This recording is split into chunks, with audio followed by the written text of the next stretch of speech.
理未知是统治者的特长和能力，人民或者是被统治者有一点是幸福的，就是说他们可以把决策权交给统治者，因此就可以较少的处理未知能力。但是阶级地位这个东西本身就是取决于你的风险承受能力。资本家哪一点比工人强？就是资本家承担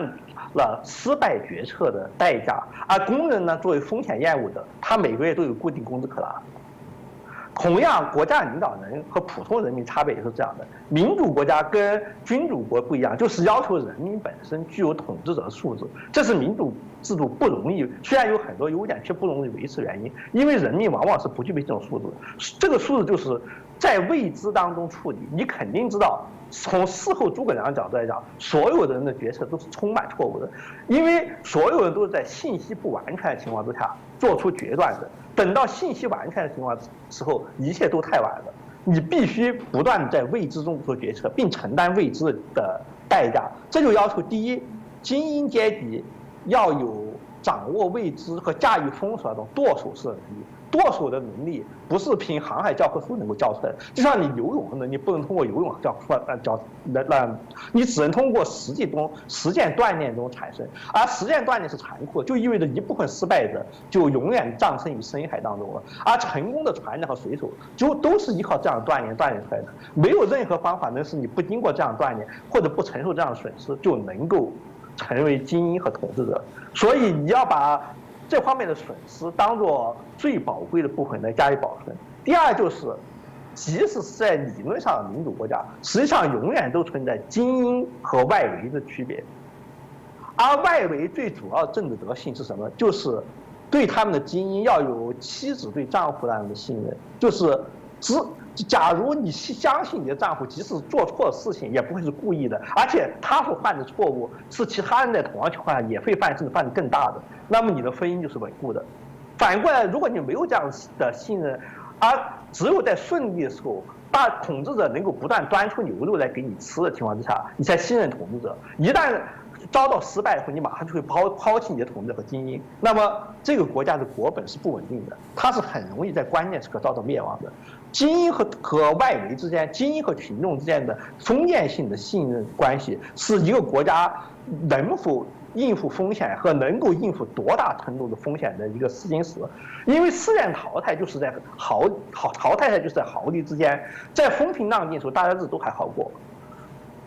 遇到较大的危险就会淘汰掉一批，一遇到危险就会起了一股风浪的国家，再大的风波又会淘汰掉一些。今天幸存下来的国家都是淘汰的产物，而未来的风浪又会不断的淘汰掉新的不能适应的国家，只留下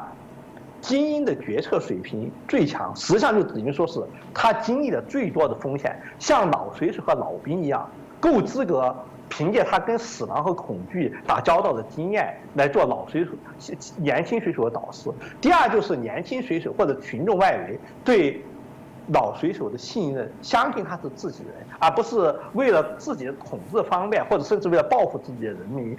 而给自己的人民和信任他的人制造不必要的灾难。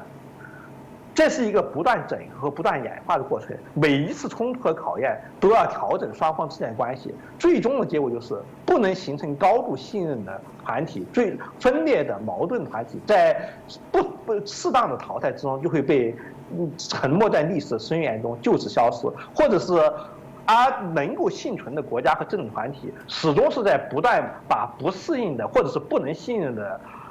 成员抛出去，或者主动的抛出去，或者是被动的听任他自己抛出去的过程当中，改变自身的组成，不断向前演化的。这个演化的过程是具有间歇平衡特点，和平一段时间的和平过去以后，就会进入一个具有高度挑战性的挑战时刻。能够度过这个挑战时刻关口的新的团体，会有跟原来不同的组合。正是能够经历过多次这样的挑战，最后幸存下来的团体和国家，才具有最强的抵抗能力，就能够适当的运用自己的资源，做出适当的决策。而这些被世人艳称的成就背后，都是长期的残酷的淘汰。例如，第三世界国家通常羡慕的西欧民主国家如何，欧洲为中心的民主国家如何，他们的背后都是悠久的历史、宗教战争、封建战争持续不断的精英淘汰，没有以及近代民主国家诞生过程当中的沉重的代价，是在付出了这些代价以后，幸存下来、经历过淘汰的国家组织才会具有现在的信任度和决策能力。在相应的建构没有完成之前，同样的好处是不会来的。就在大家抱怨和羡慕的同时，实际上机会就在你的眼前。你现在所经历的一切，就是你培养相应的政治素质，在未知中进行选择，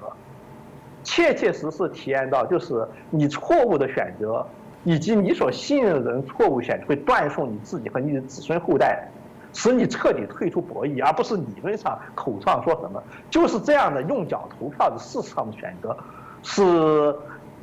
塑造了人和人类，塑造了人和人类的群体，塑造了组成群体人和人之间的复杂关系。这种关系实在是，就是说是你只有亲自体会到了以后，像你经过航海和游泳回来了以后，对世界有了不同的看法以后，才能够有所体会，并且部分的加以讲述。但是没有办法完全的用书面形式加以阐明。你经过了以后，经过了考验以后，你自然就明白。但是你没有办法让还没有经过考验，甚至相当害怕考验的人真正明白的。